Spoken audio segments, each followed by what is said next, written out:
Les grands titres de l'actualité, une présentation de Addict Remorquage et Transport et Mécanique, les spécialistes. Maintenant à Montmagny, c'est Addict, 234-34-61. Addict Remorquage et Transport, des professionnels qui peuvent vous aider dans une situation d'enlisement ou simple remorquage. Grâce à ses équipements de haute performance, Addict, c'est aussi le service de transport de tout genre et de mécanique. Maintenant à Montmagny, c'est Addict Remorquage et Transport au 234-3461.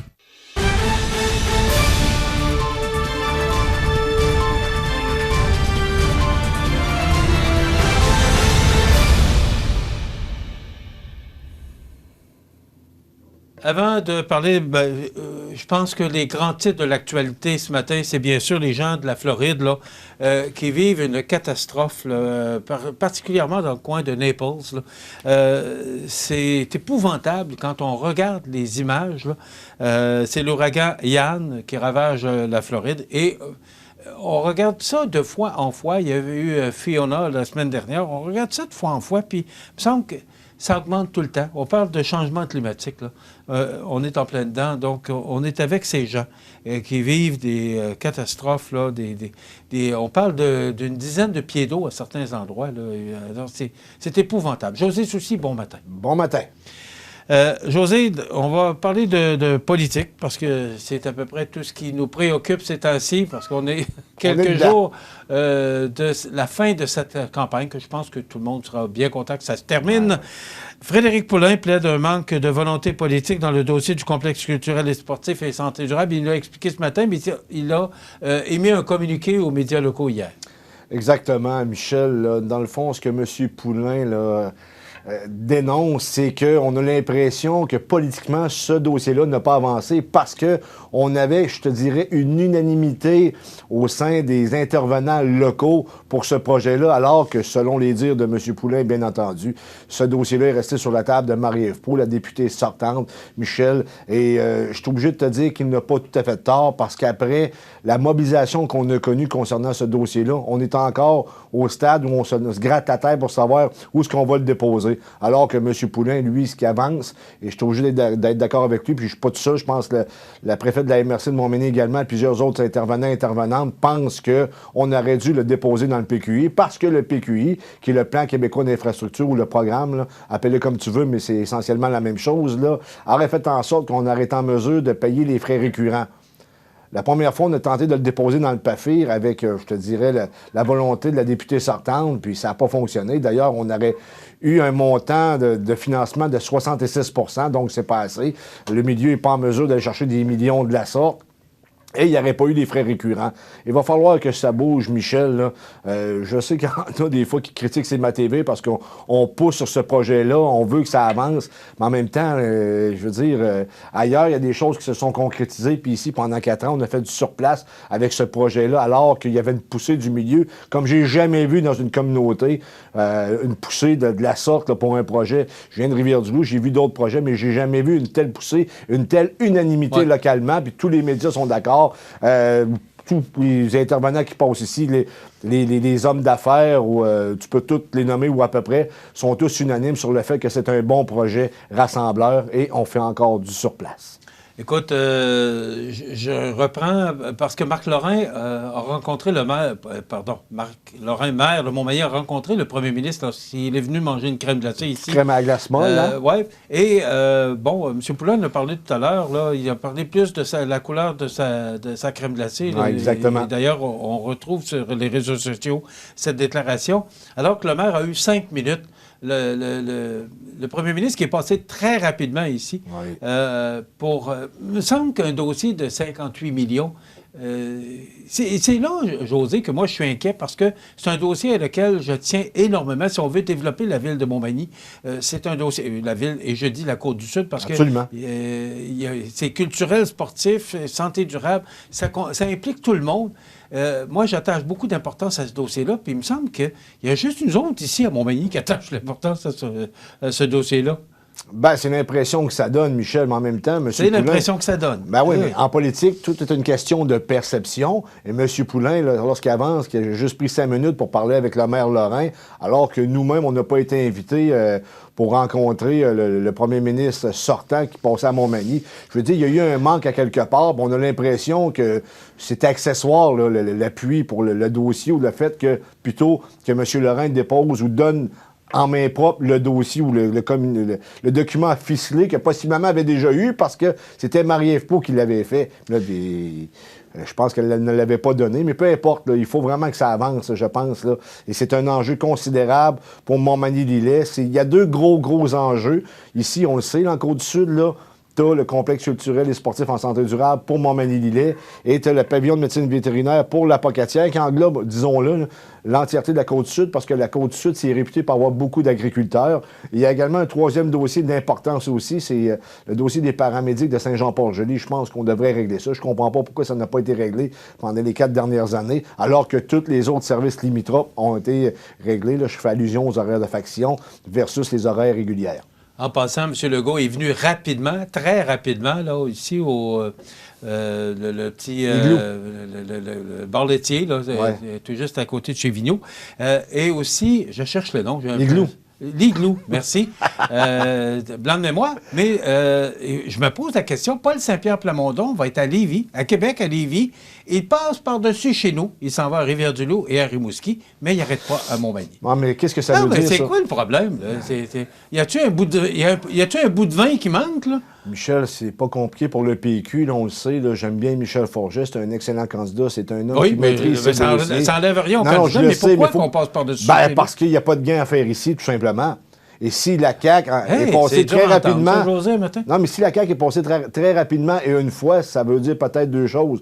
Peut-être qu'ils sont convaincus d'avoir le comté ou peut-être qu'ils pensent qu'ils ne gagneront pas. Je veux dire, ça n'envoie pas une image claire d'un appui du chef de parti, parce que lorsqu'un chef de parti se déplace dans un comté, c'est qu'il y a des raisons. Mais encore là, je veux dire, ça laisse place à l'interprétation. M. Paul Saint-Pierre Plamondon et tous les autres chefs ont dit ouvertement qu'ils seraient là pour les prochaines élections, qu'ils ont l'intention de rester en place.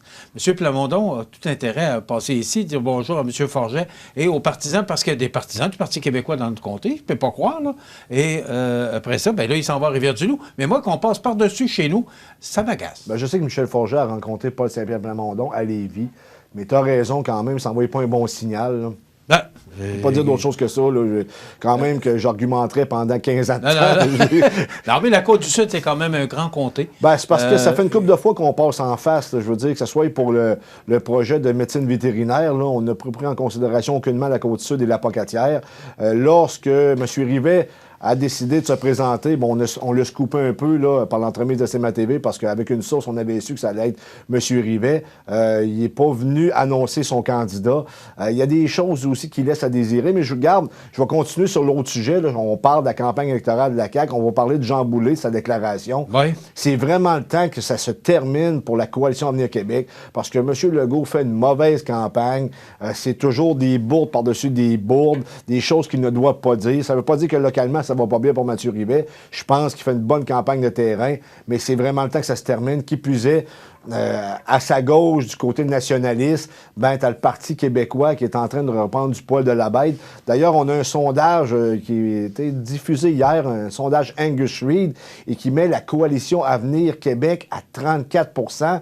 On est dans la zone qui se rapproche du minoritaire, là. En bas de 34, 33, 32. Oh, que ça sent le gouvernement minoritaire est à regard de Parti conservateur à 19 %. Ça veut dire que 19 %, c'est surtout dans la région de Québec, c'est le haut pourcentage, de sorte que, ici également, le Québec, Chaudière-Appalaches, de sorte qu'on va avoir beaucoup de courses à deux, même à 2 endroits en Beauce, là, semblerait-il qu'on est au coude à coude. Je veux dire... c'est très serré et c'est très excitant d'une certaine façon et possiblement très stressant pour les 2 machines qui sont impliquées, c'est-à-dire la Coalition Avenir Québec et le Parti conservateur du Québec. Écoute, on dit qu'on va se battre pour l'opposition. C'est ce qu'on voit actuellement, là.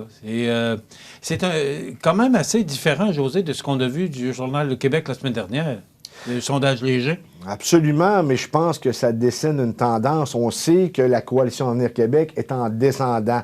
Sauf que malgré tout, malgré la mauvaise campagne, puisqu'ils ont l'appui des 50 ans et plus, ben, ils réussissent à se maintenir dans les sondages. Mais même là, ça commence à pousser parce qu'il y a bien des gens, notamment dans la région de Québec, lorsqu'on parle du troisième lien, là, les explications de François Legault, puis je pense que ça fait le tour. Là, Luc Lavoie, le commentateur d'ailleurs, qui est atteint d'un cancer, là, on va lui souhaiter la meilleure des chances dans cette maladie-là. C'est vraiment triste, mais il disait au début de semaine, avant qu'il l'annonce, que c'était vraiment une catastrophe la manière que M. Legault expliquait le troisième lien. Puis Paul Arcand, c'est un peu dans la même voie, je te dirais. C'est pas juste à CMA TV qu'on se rend compte que ça fonctionne pas, l'argumentaire pour le troisième lien. On veut avancer un projet alors qu'on n'a pas d'études. Je veux dire, faut le faire quand même, là. On s'en va... on regarde ça, puis il reste quelques jours de campagne. Bon, pour avoir vécu, José, une campagne électorale, comment tu vois là, la fin de semaine? Est-ce qu'on va se tenir un petit peu plus tranquille pour éviter justement des faux pas? Ou on va peser sur l'accélérateur là, pour aller voir le plus de monde possible, essayer de faire le plus de déclarations possible? C'est quoi? Au régional, là, il faut que tu sois partout. Il faut que tu sois sur le terrain. T'ailles serrer des mains, fais le tour des centres commerciaux. Il faut que tu ailles chercher le plus de monde possible. Il faut que tu te fasses voir. Puis il faut que tu reconnaisses aussi les gens. Parce qu'une petite chose que moi, j'ai un problème, là, je me rappelle jamais des noms des gens. Et lorsque tu serres la main à quelqu'un, ça fait 2 fois que tu lui serres la main et tu te rappelles pas de son nom. Là. Juste ce faux pas-là fait en sorte que la personne peut voter pour un autre candidat. C'est aussi simple que ça. Écoute, moi, je me souviens, là, dans une campagne électorale, la personne qui avait salué le candidat pour lequel je travaillais avait dit « Ah, moi, j'avais dit que j'allais voter pour le premier que j'allais voir. » Tu sais, il y a toutes sortes de raisons pour que les gens votent pour toi. Il n'y a pas juste les idées politiques, il y a également de la perception. Donc, il faut que tu fasses du terrain. Il faut que tu sois fort dans la communication. Il faut que tu envoies quand même une communication ou deux pendant la dernière semaine de campagne, peut-être même une conférence de presse pour un bilan de campagne. Il faut que tu te fasses voir. Puis au national, ben, c'est pas compliqué, là. François Legault, il faut qu'il arrête de faire des bourdes comme ça parce que, comme je l'ai dit, il est en descendant et c'est vraiment le temps que ça se termine pour lui. S'il y avait une semaine de plus en campagne électorale, possiblement qu'on serait pas mal assuré que ce soit un gouvernement minoritaire, alors qu'actuellement, c'est pas certain. On est proche du gouvernement minoritaire, mais on est également proche du gouvernement majoritaire. On ne sait pas où est-ce que ça va pencher, là. Mais effectivement, tu as raison, Michel, on se bat pour l'opposition. Jean Boulet qui a affirmé que 80 des immigrants ne travaillent pas, ne parlent pas français ou n'adhèrent pas aux valeurs de la société québécoise lors d'un débat à Mauricie le 21 septembre dernier. Il s'est défendu et excusé en disant avoir mal exprimé sa pensée, mais c'est quand même le ministre de l'Immigration. Il doit avoir certains chiffres pour être capable d'annoncer ça. Et là, hier, M. Legault disait qu'il ne méritait pas de revoir, s'il est élu, ou si le gouvernement est majoritaire de la CAQ, d'avoir le ministère de l'Immigration. Est-ce que c'est aussi... L'immigration, José, il faut en parler. Hier, M. Legault disait que plus de 50 000 immigrants, c'était suicidaire. C'est un mot aussi qui a tout son sens. Oui, alors que je pense qu'ils voulaient en accepter 70 000 ou il y en a déjà accepté 70 000, je ne suis pas certain. Là. Je veux dire, je ne sais pas à quoi ils pensent. Je ne sais pas comment fonctionnent les communications à la Coalition Avenir Québec, mais ça paraît qu'ils ont géré par décret pendant 2 ans parce que c'est bourde après bourde. Et si c'est à moitié vrai ce que M. Boulet dit, Jean Boulet ou Boulet, je sais pas. Là, je sais qu'ici, on dit des boulets. Là-bas, c'est des boulets. À Montmagny, on dit des boulets. C'est ça, là-bas, c'est ça.